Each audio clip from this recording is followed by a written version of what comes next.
कि नंद बाबा के घर में ललन भयो रे, कि नंद बाबा के घर में आनंद भयो रे। बबलू भैया सोहर बजो रामा सोहर बजो रे, सोहर बजो रामा सोहर बजो रे। नंद बाबा के घर में ललन भयो रे, नंद बाबा के घर में आनंद भयो रे।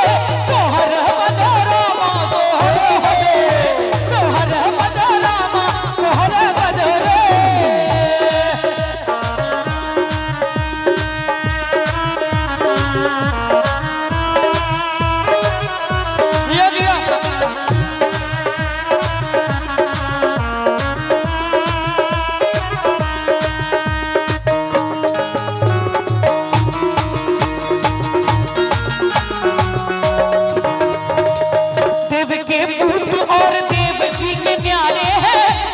नंद लाल गोकुल में आए हैं,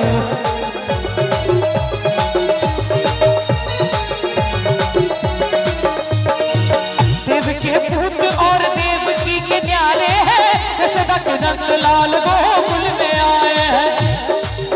आठ फटक आधी रतिया में खुल गया रे, आठ फटक आधी रतिया में खुल गया रे। स्वागतम स्वागतम। और आदरणीय धर्मवीर भैया के स्वागत करे छी, गोर लागे छी। एक बेर जोरदार ताली बजा दियो हिनका लेल सब गोटे। कि आठ फटक आधी रतिया में खुल गया रे, सोहर बजो रामा सोहर बजो रे, सोहर बजो रामा सोहर बजो रे।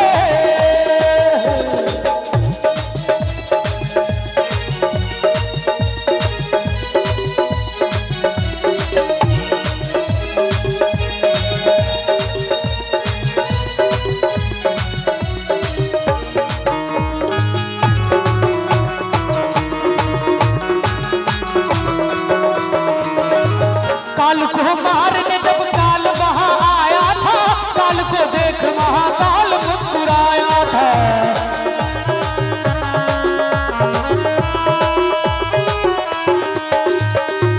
काल को मारने जब काल वहां आया था, काल को देख महाकाल मुस्कुराया था। अंत में काल को मारने जब काल वहां आया था, काल को देख महाकाल मुस्कुराया था।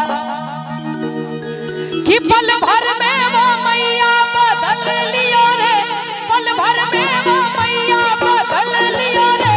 सोहर बजो रामा सोहर बजो रे, सोहर बजो रामा सोहर बजो रे।